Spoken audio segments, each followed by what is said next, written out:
Most men believe a hug is just a hug. 2 arms, 3 seconds, a quick pat on the back, and it's over.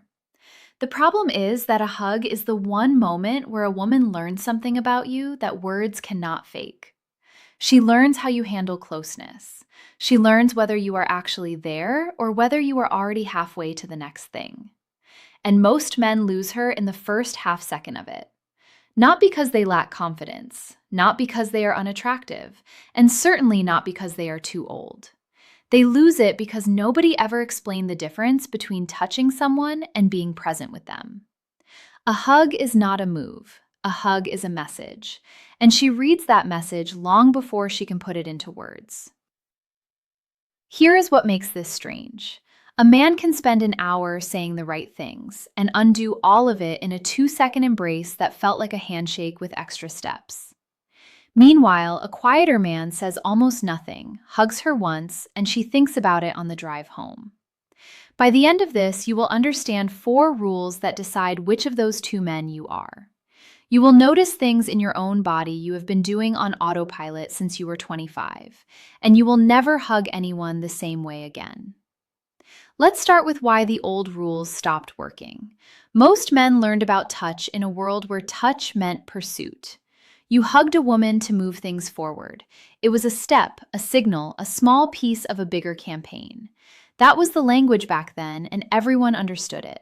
That language is gone. A woman past a certain age has been hugged carelessly 1,000 times.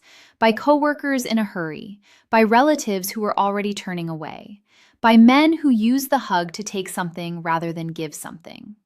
She has learned to feel the difference in half a second, the same way you can tell a real apology from a rehearsed one. So she is no longer asking, "What does this hug mean?" She is asking a much simpler question. Is he here? That is the whole thing. That is the entire secret sitting underneath every rule in this video. You do not create attraction with a hug. You reveal whether you are worth being close to. Which brings us to the first rule, and it happens before you touch her at all. The first rule is the slow last step. The 2 steps before a hug matter more than the hug itself. Most men close that distance quickly, almost nervously, as if hesitation would look weak. They cover the ground fast and arrive all at once. On the surface, slowing down looks like uncertainty. It looks like a man who is not sure he is welcome. It feels, from the inside, like something you should avoid. But watch what actually happens when a man slows those last 2 steps. He opens a small window. In that window, she gets to move toward him or not. She gets a choice. And a body that has been given a choice relaxes in a way that no amount of charm can produce. Her nervous system settles before her mind catches up. That settling is what she remembers. Not the words, not the cologne. The feeling of not being surprised by another person's body. Consent is not a form you get signed. Consent is a pace. Here is where men go wrong. Some men hug from the side, coming in from an angle she cannot see, arriving before she knows it is happening. Others lunge mid-sentence, turning a conversation into contact with no warning at all. And the most common one, the one that sounds warmest and lands the worst, is the announcement. Arms thrown wide, a booming voice. "Come here, give me a hug." That is not an invitation. That is an instruction with a smile on it. The stronger version is quieter than you expect. You slow down. You let your arms open slightly, not wide, and you say something small and true. "It's really good to see you." Then you wait half a beat. Half a beat is all it takes. Or if there is any question at all, you simply ask, "Can I?" 2 words, said calmly, not apologetically. Men are terrified of that question because they think it kills the moment. It does the opposite. It hands her the moment. Picture a man at a friend's retirement dinner. He sees a woman he has known for years across the room. He does not rush her. He walks over, stops just outside arm's reach, and lets a small silence sit there. Then he opens his arms a little and says her name. She steps in.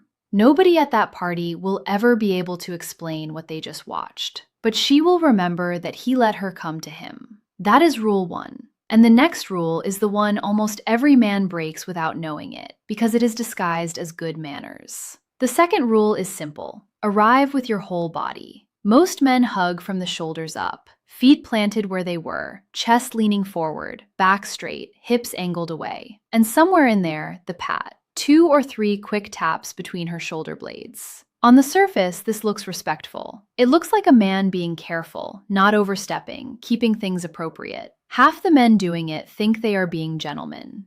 Here is what it actually communicates. The lean says, I am not really here, I am only visiting. The angled hips say, I am protecting myself from you. And the pat, the famous pat, is a countdown. Every human being on earth understands it without being taught. Pat, pat, pat means this is ending now. Do not settle in. You can say every warm thing in the world with your mouth. If your body is patting her out the door, she believes the body. Where men go wrong is almost always mechanical. Some hug with one arm while the other still holds a drink or a phone, giving her half a man. Some do the lean, that A shape where only the shoulders touch and there is enough daylight between the two of you to park a car. And some go too far the other way, squeezing hard and fast, turning warmth into a demonstration of strength nobody asked for.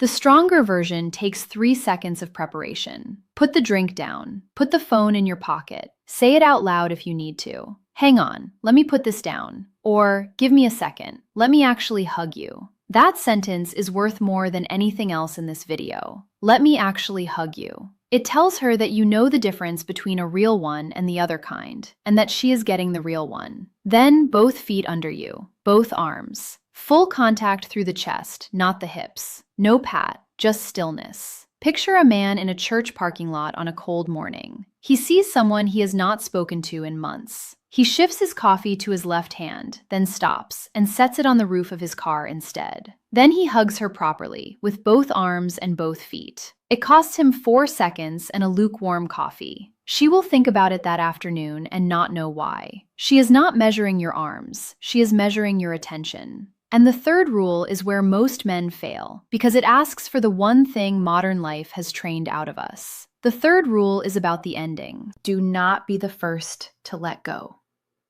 And do not be the last. Most hugs end early, not by a lot, by about 1 second. That single second is where the whole thing lives.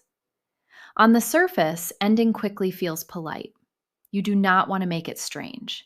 You do not want to hold on too long and become the man she has to peel off. So you end it before there is any risk. Clean, safe, over. But here is what a short hug tells her. It tells her you were performing. It says you were doing the socially required thing and you were counting the seconds until it was finished. A hug that ends before it lands is not a hug. It is a transaction. And the fix is not holding on longer. That is what men get wrong when they hear this. The fix is not rushing. There is an enormous difference between a hug you extend on purpose and a hug you simply do not hurry. One is a tactic, the other is presence.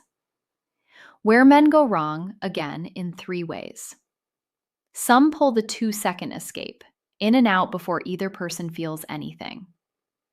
Some do the opposite and add a squeeze right at the end, a little tightening that turns a goodbye into a request.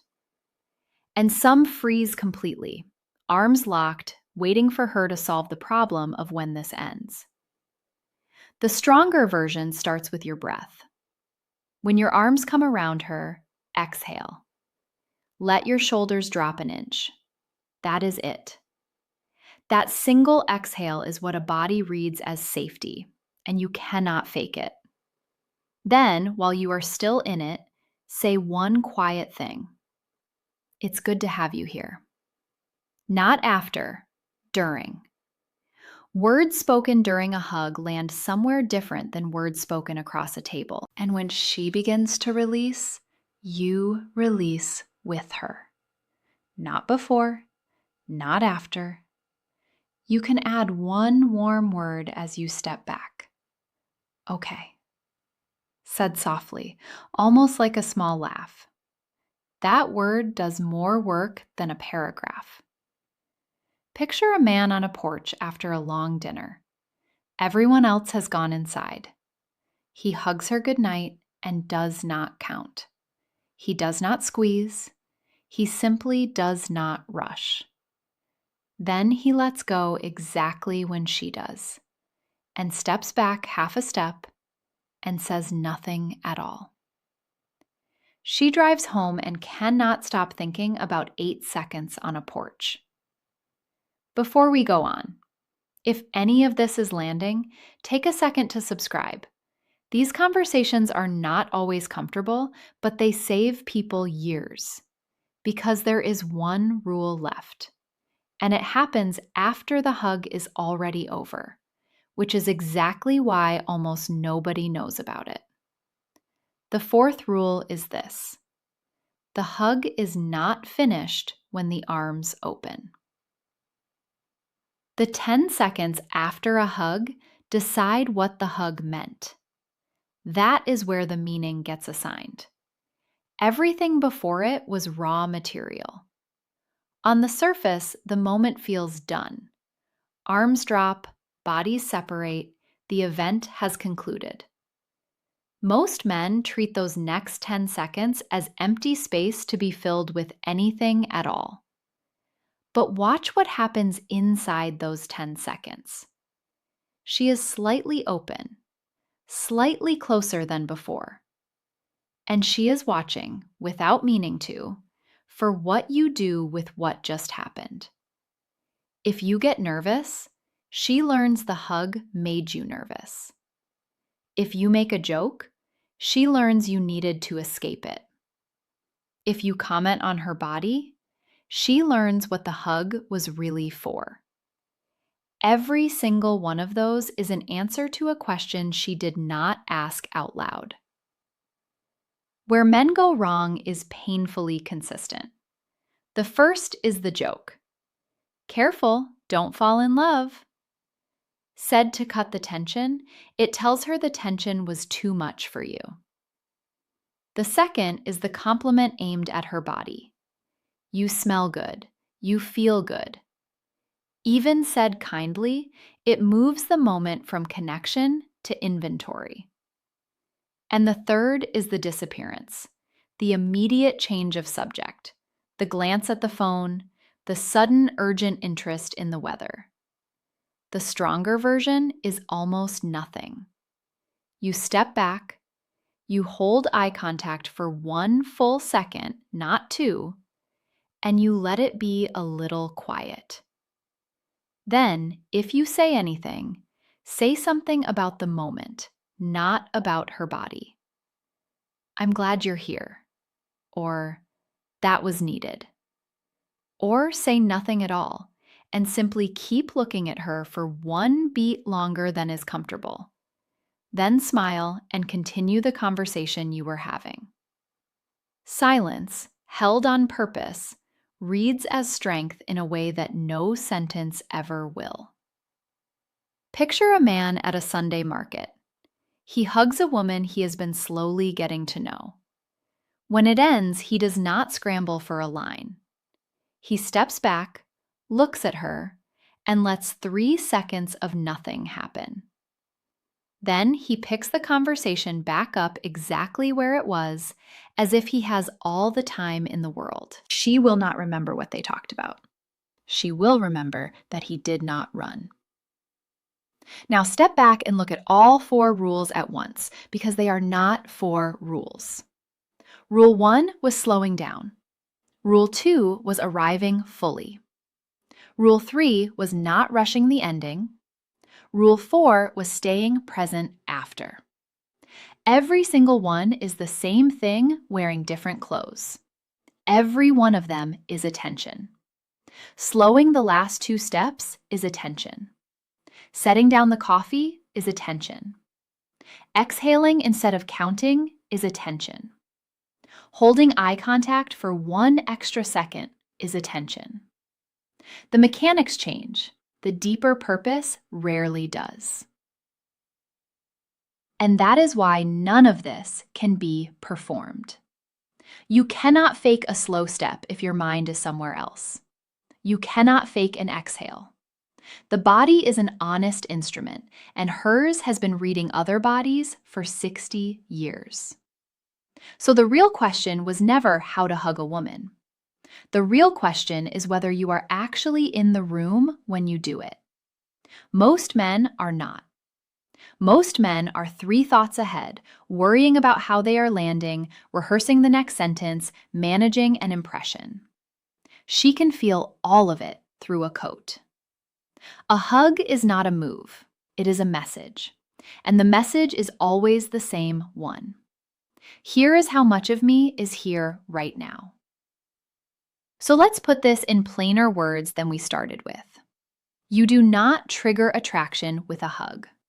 You reveal something, and she decides what to do with what you revealed. If you are present, the hug tells her so. If you are somewhere else, it tells her that too.